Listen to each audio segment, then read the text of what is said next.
আসসালামু আলাইকুম। কেমন আছেন সবাই? এই ঘরের ভিডিওটা মূলত হচ্ছে আমরা যারা প্রবাসী তাদের জন্য। আমি প্রবাস থেকে এসে এরকম একটা ঘর দিয়েছিলাম গরু পালার জন্য।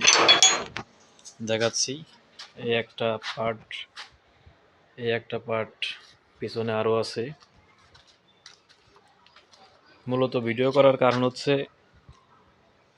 যারা আমরা প্রবাসে থাকি তারা বিদেশ থেকে এসেই চিন্তা করি একটা গরুর ফার্ম দিব,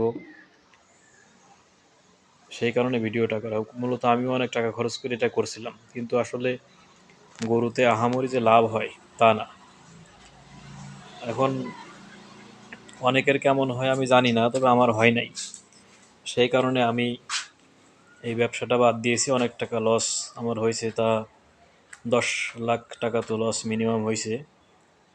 সেই কারণে আমি এখন বাদ দিছি। একটা গরু আছে, এটাও সেল করে দিব।